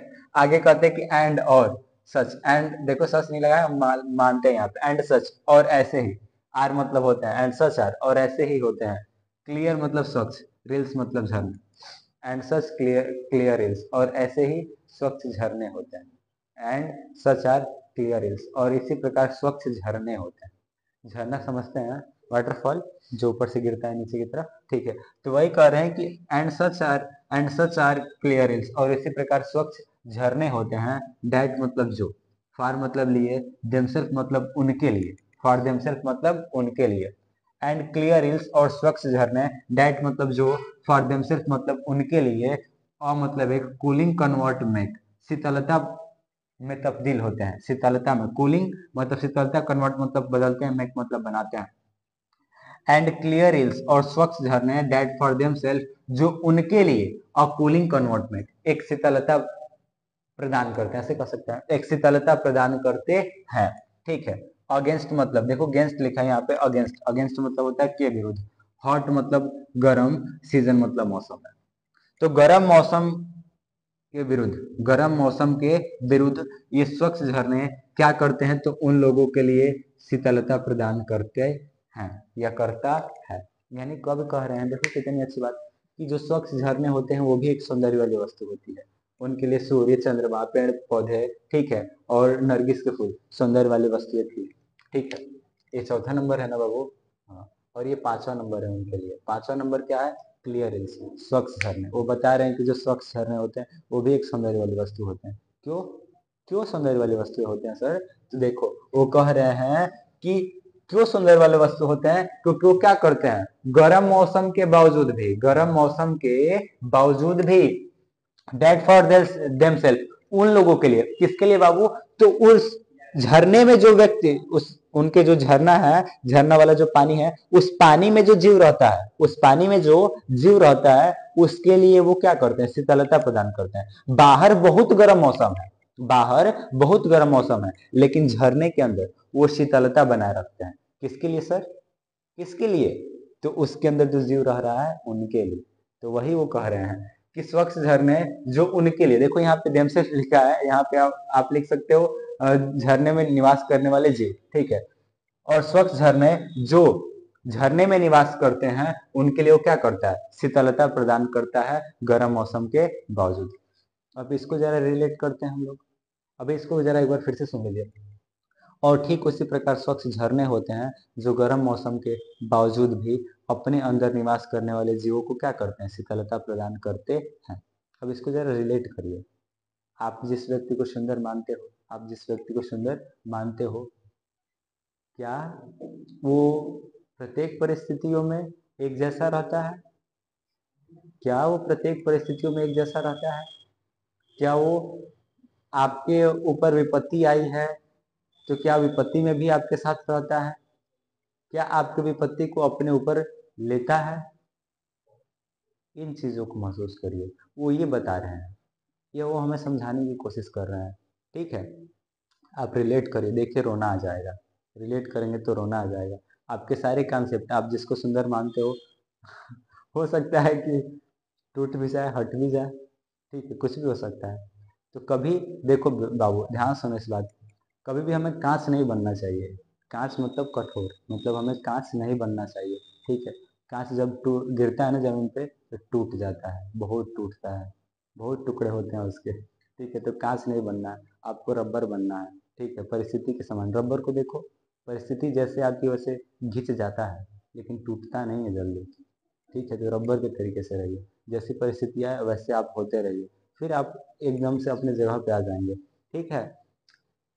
चलिए आगे कहते हैं एंड द मिड फॉरेस्ट। फिर आगे क्या कहते हैं बाबू? The mid forest. अच्छा, पांचवी चीज थी, अब छठवीं चीज बता रहे हैं। The mid forest.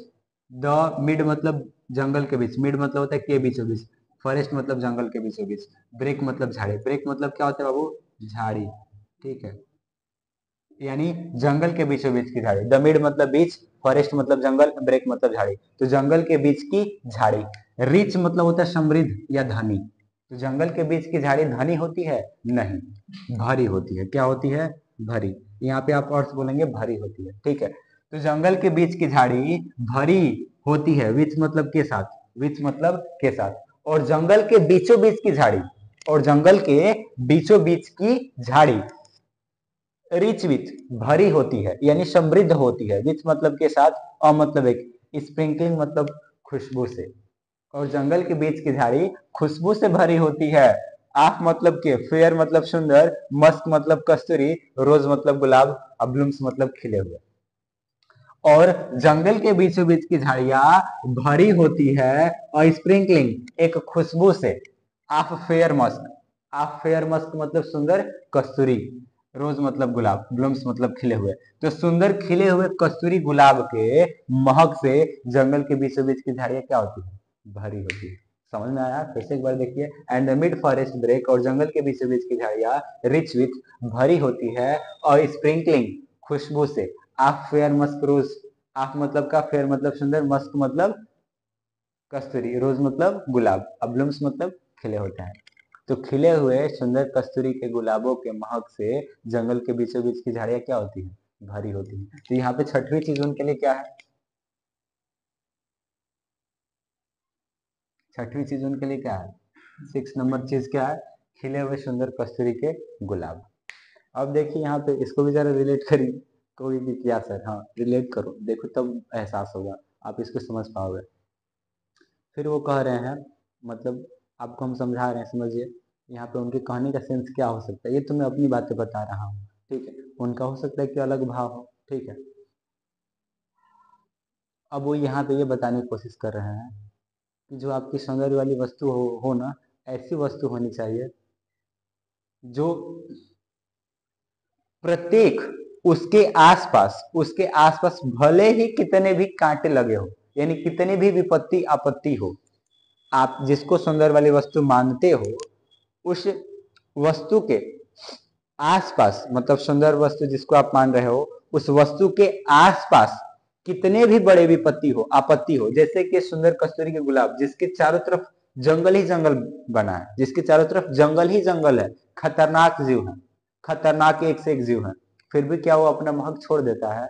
नहीं, फिर भी वो अपनी महक नहीं छोड़ता है। तो आप भी सुंदरता वाली वस्तु को ऐसे मानिए, ऐसे सुंदर वाली वस्तु को मानिए जो कभी आपका साथ ना छोड़े। ऐसा ना हो कि आप के साथ अकेले हैं तो आपके साथ खड़ा है, कह रहा है कि नहीं हम आपके साथ हैं, आप पूरा वादा करता है कि हम आपके साथ हैं, जैसे ही आपत्ति आए विपत्ति आए पीछे हट गया। नहीं, ऐसा नहीं करना चाहिए। वो ऐसा होना चाहिए जो उसके पास कितनी भी विपत्तियां हो तो अपना वो जो वादा है और अपना जो कार्य है उसको भूले ना। जैसा कि सुंदर खिला हुआ कस्तूरी का गुलाब करता है, जैसा कि सुंदर खिला हुआ कस्तूरी का गुलाब करता है, वो अपनी चीजों को छोड़ता नहीं है, यानी अपने महक को नहीं छोड़ता है। वो भले ही उसको आप जंगल के बीच में लगा दीजिए या हो सकता है कि किसी गार्डन में लगा दीजिए, वो अपने कार्यों को नहीं छोड़ता है। सेम वैसे ही आपके पास भी जो सौंदर्य वाली वस्तु होनी चाहिए ऐसी ही होनी चाहिए। ठीक है, चलिए तो 6 नंबर हो गया। 6 बातें उन्होंने बताई कि 6 वस्तुएं सुंदर होती हैं। आगे अब देखिए, ये जो है ना इसको समझने के लिए आपकी भेजा में भेजे डाल के भेजा गया होना चाहिए। ठीक है, सुनो, कहोगे कि क्या सर आप भी क्या बोलते रहते हो। सुनो बाबू, नहीं ऐसा ही है। ठीक है, चलिए इसको थोड़ा सा हम साफ कर लेते हैं, साफ करेंगे तब जाके इसको एक्सप्लेन करके बता पाएंगे, क्योंकि मुझे बता आपको समझाना है, सिखाना है। ऐसा नहीं है मेरे पास ऐसी भागम भाग वाली चीज नहीं है कि जल्दी से भाग जाए हम, नहीं, आपको इसे रिलेट करके बताएंगे। ठीक है, चलिए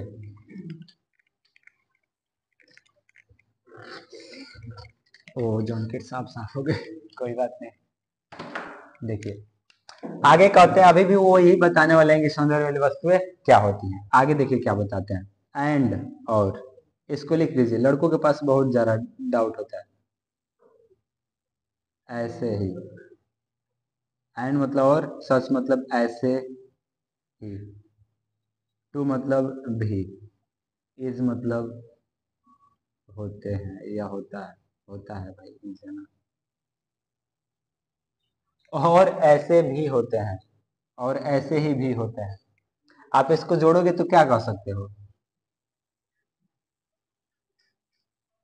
वहां पे उन्होंने शॉर्टकट में लिखा है, आप इसको एक्सप्लेन करोगे तो ऐसे बोलोगे कि और भी ऐसे ही सौंदर्य वाली वस्तुएं होती हैं, and such a thing of beauty two is, और भी ऐसे ही सौंदर्य की एक वस्तु होती है।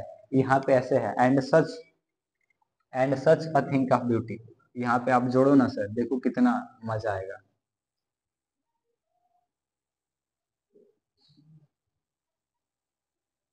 एंड सच और ऐसे ही, अ थिंग ऑफ ब्यूटी एक सौंदर्य वाली वस्तु, टू मतलब भी, इज मतलब होती है, और भी ऐसे ही एक सौंदर्य वाली वस्तु होती है। यानी अब वो हमें ये बताने की कोशिश कर रहे हैं कि एक और भी ऐसी वस्तु होती है जो सुंदर होती है, वो ये बताने की कोशिश कर रहे हैं। लड़कों को ये समझ में नहीं आता, और ऐसा हम क्या ही कहें, बताना आपको तो फील हो ही रहा होगा कि कैसा है, कुछ यूनिक है कि नहीं है।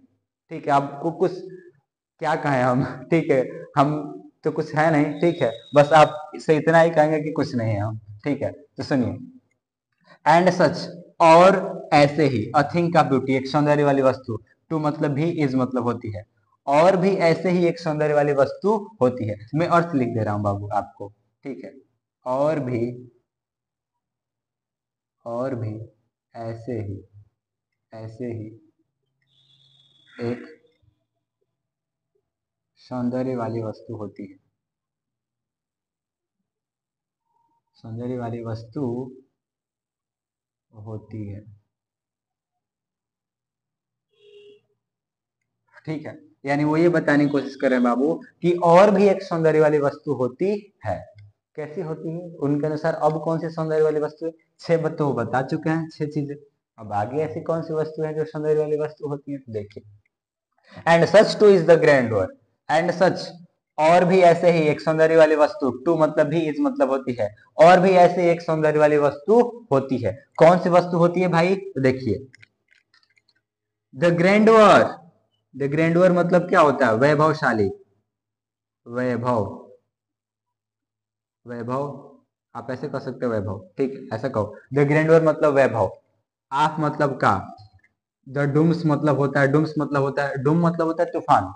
अब यहाँ पे डूम्स का द डूम्स का मतलब हो जाएगा प्रलय वाला दिन, प्रलय वाला दिन। आप इसको एकदम से रिलैक्स होकर समझते जाओ। और भी ऐसे ही एक सौंदर्य वाली वस्तु होती है, जो कौन सी होती है? प्रलय वाले दिन का वैभव। प्रलय वाले दिन का वैभव, यानी प्रलय वाले दिन का जो वैभव है, प्रलय वाले दिन का जो वैभव है, वो भी एक सौंदर्य वाली वस्तु होती है। इसको जरा समझिए क्यों क्या कह रहे हैं। देखो यहाँ पे एक भावुकता वाली बात उन्होंने कह दिया। उन्होंने अब यह कह दिया कि जो प्रलय वाला जो दिन होगा, प्रलय वाला जो दिन होगा, उसका जो वैभव होगा वो भी एक सौंदर्य वाली वस्तु होगी। प्रलय वाले दिन का जो वैभव है, प्रलय वाले दिन का जो वैभव है, वो भी एक सौंदर्यता वाली क्या होगी? वस्तु होगी। इसको हम रिलेट करें, आपको रिलेट करेंगे तो आप कहोगे कि क्या? सुनो, आपको जिससे मतलब आप जिसको मतलब बहुत मानते हो, बहुत मानते हो, अजीज मानते हो, जिस दिन वो आप जिसको अजीज मानते हो ना, अगर आपकी मृत्यु उसके हाथ हो तो आप जिसको खूब अजीज मानते हो और वो आपका गला काटे, तो आपको कितना सुकून मिलेगा? मिलेगा ना।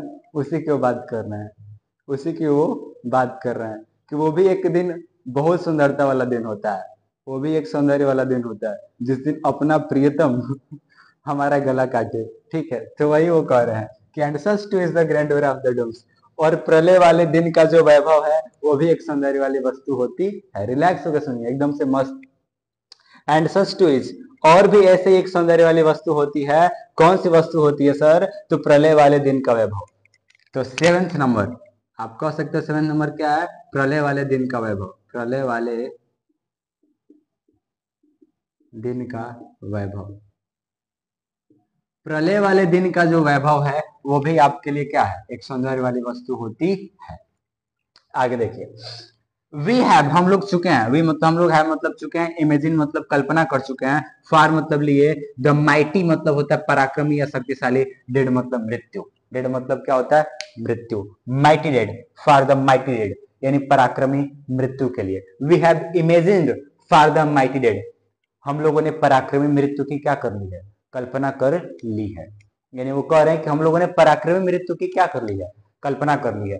कि जिस दिन वो, अब यहाँ पे इस लाइन में वो ये बताने की कोशिश कर रहे हैं कि प्रलय वाला जो दिन है वो वैभवशाली दिन क्यों होगा। प्रलय वाला जो दिन है वो वैभवशाली दिन क्यों होगा? तो वो बता रहे हैं कि वो वैभवशाली का दिन इसलिए होगा, यानी वैभव वाला वो दिन इसलिए होगा क्योंकि उस दिन अगर हमारी मृत्यु होगी तो कौन सी मृत्यु होगी? पराक्रमी मृत्यु होगी। वो कौन सी मृत्यु होगी? पराक्रमी मृत्यु। यानी कहते हैं ना कि वीर गति की, मरे भी तो क्या मरे कि वीर गति को न प्राप्त हुए। ठीक है, तो वही कह रहे हैं कि ठीक ऐसे ही प्रलय वाले दिन का जो वैभव है वो भी एक सौंदर्य वाली वस्तु होती है। और ऐसा क्यों होता है प्रलय वाले दिन का वैभव एक सौंदर्य वाली वस्तु? क्योंकि उस दिन जो मृत्यु होगी वो क्या होगी? पराक्रमी मृत्यु होगी। And such too is the grandeur of dooms, और भी ऐसे ही एक सौंदर्य वाली वस्तु होती है प्रलय वाले दिन का वैभव। हम लोग कल्पना कर चुके हैं, वी हैव इमेजिन्ड, हम लोग कल्पना कर चुके हैं फॉर द माइटी डेड, पराक्रमी मृत्यु के लिए। और हम लोग पराक्रमी मृत्यु के लिए क्या कर चुके हैं? कल्पना कर चुके हैं। क्लियर बाबू? अब आगे सुनिए, आगे वो क्या कहते हैं। आल लवली, आल मतलब सभी, लवली मतलब प्यारी, टेल्स मतलब कहानियां। आल लवली टेल्स, वे सभी प्यारी कहानियां, वे सभी प्यारी कहानियां, यानी सभी प्यारी कहानियां। डैट मतलब जो, या जिसे। वी मतलब हम लोग है मतलब चुके हैं। वे सभी प्यारी कहानियां, सभी प्यारी कहानियां जिसे वी हैव हम लोग चुके हैं। हियर्ड मतलब सुन, आर मतलब या, रेड मतलब पढ़। वे सभी प्यारी कहानियां जिसे हम पढ़ या सुन चुके हैं। वे सभी प्यारी कहानियां जिसे हम पढ़ या सुन चुके हैं, वो क्या होती हैं? तो एन मतलब एक, इंडलेस मतलब अंत विहीन। इंड मतलब होता है अंत, लेस मतलब होता है विहीन।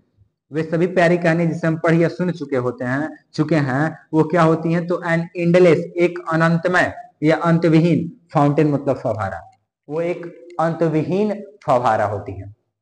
वे सभी प्यारी कहानियां जिसे हम पढ़ या सुन चुके हैं, वो एक अंतविहीन फव्वारा होती है। यानी वो ये कह रहे हैं कि आप जितनी भी प्यारी प्यारी कहानियों को पढ़ चुके हो या सुन चुके हो, वो सारी की सारी कहानियां क्या होती हैं? एक कभी न समाप्त होने वाला, यानी एंडलेस फाउंटेन, यानी एक फव्वारा होती है, अनंतमय फव्वारा। आंख मतलब का, आंख मतलब का।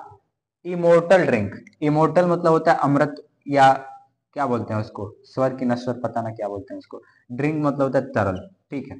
आख मतलब का इमोर्टल ड्रिंक मतलब आप कह सकते हो कभी न समाप्त होने वाले द्रव का, ठीक है। तो वे सभी प्यारी कहानी जिसे हम पढ़ या सुन चुके हैं वो क्या होती हैं, तो एन एंडलेस फाउंटेन, एक अंतविहीन फव्वारा होती हैं। आख मतलब का इमोर्टल इमोर्टल ड्रिंक मतलब कभी न समाप्त होने वाले द्रव का।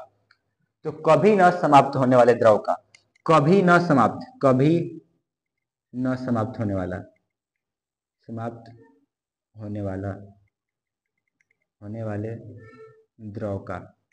आपका जोड़े आप, आफ इमोर्टल ड्रिंक मतलब कभी ना समाप्त होने वाले द्रव का। तो कभी ना समाप्त होने वाले द्रव का वो एक अंतविहीन फव्वारा होती है, यानी वो एक ऐसी फव्वारा होती है जिस फव्वारे के अंदर से, जिस फव्वारे के अंदर से क्या ना हो, मतलब उसके अंदर से जो निकल रहा है वो कभी समाप्त ही ना हो। वो ऐसे, वो सभी प्यारी कहानियां वो एक ऐसी फव्वारा होती हैं जो कभी समाप्त ही नहीं होती हैं। उनको कंपेयर किससे किया गया है, तो कभी न समाप्त होने वाले द्रव से। प्यारी कहानियों को किससे कंपेयर किया गया है, कभी न समाप्त होने वाले द्रव से। तो वे सभी प्यारी कहानियां कभी समाप्त ही नहीं होती हैं, वे सभी प्यारी कहानियां कभी समाप्त ही नहीं होती हैं, ठीक है। पोरिंग, पोरिंग मतलब होता है डुबोते हुए, पोरिंग मतलब डुबोती हुई। अब अनटू अस, हम लोगों को, से तक मतलब तक, नीचे तक ऊपर तक, ठीक है। पोरिंग अनटू अस, हम लोगों को डुबोती हुई। फ्रॉम मतलब से, द हेवेंस मतलब स्वर्ग के, ब्रेक मतलब किनारे से। तो स्वर्ग के किनारे से, फ्रॉम द हेवेंस ब्रेक मतलब स्वर्ग के किनारे से, स्वर्ग के किनारे से डुबोती हुई, स्वर्ग के किनारे से हमें डुबोती हुई। तो स्वर्ग के किनारे से हमें डुबोती हुई वो एक अनंतमय फव्वारे से निकलने वाली कभी न समाप्त होने वाली द्रव होती है। देखो बड़ा सा सेंस है, आप इसको समझने के लिए आपको, मैंने अभी बोला कि भेजे में भेजा डाल के आपको भेजा गया होना चाहिए, ठीक है। तो सुनो, वे सभी प्यारी कहानियां जिसे हम पढ़ या सुन चुके होते हैं वो एक ऐसी अनंतमय फव्वारा से निकलने वाले द्रव होते हैं जो कभी नहीं समाप्त होती हैं, वो कभी नहीं समाप्त होती है। जो क्या करती रहती हैं, जो हमें डुबोती रहती हैं स्वर्ग के किनारे से। तो पोरिंग अनटू अस, हमें डुबोती हुई स्वर्ग के किनारे से। तो हमें स्वर्ग के किनारे से डुबोती हुई वे सभी प्यारी कहानियां जिसे हम पढ़ या सुन चुके होते हैं वो एक क्या होती हैं, अनंतमय फव्वारा के कभी न समाप्त होने वाले द्रव होती हैं। इसका जरा हम आपको मीनिंग एकदम से मस्त लिख के दिखाते हैं, लिख देते हैं, ठीक है। आप उसको रिलेट करिएगा। इसको हम साफ कर दे रहे हैं बाबू, ठीक है, इसको हम साफ कर दे रहे हैं, ठीक है। अगर लेना हो स्क्रीनशॉट तो ले सकते हैं।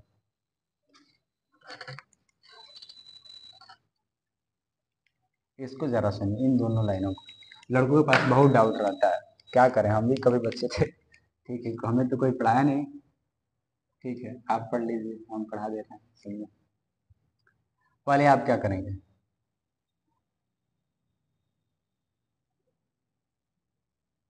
ऐसे बोलेंगे, ऐसे अर्थ निकालो, सबसे पहले ऐसे लिखो, हमें डुबोती हुई, हमें डुबोती हुई, हमें डुबोती हुई स्वर्ग के किनारे से, किनारे से, यानी स्वर्ग, ऐसे भी लिख सकते हैं, हमें डुबोती हुई स्वर्ग किनारे से, यानी स्वर्ग के किनारे से डुबोती हुई, ऐसे लिख लो। स्वर्ग के किनारे से डुबोती, स्वर्ग के किनारे से डुबोती हुई आल लवली टेल्स, सभी प्यारी कहानियां, सभी प्यारी, प्यारी कहानियां, स्वर्ग के किनारे से डुबोती हुई सभी प्यारी कहानियां जिसे, दैट, जिसे वी हैव हियर्ड, जिसे हम पढ़ या सुन चुके हैं, सुन, सुन चुके हैं। स्वर्ग के किनारे से डुबोती हुई सभी प्यारी कहानियां जिसे हम पढ़ या सुन चुके हैं वो वो एक कभी न, वो एक कभी न समाप्त, समाप्त होने वाली, होने वाली फव्वारे, फव्वारे, अब इस हो सकता है गलत लिख दे बाबू वर्ड, फव्वारे, वो एक कभी न समाप्त होने वाली फव्वारे, की, वो एक कभी ना समाप्त होने वाले फव्वारे की द्रव होती है।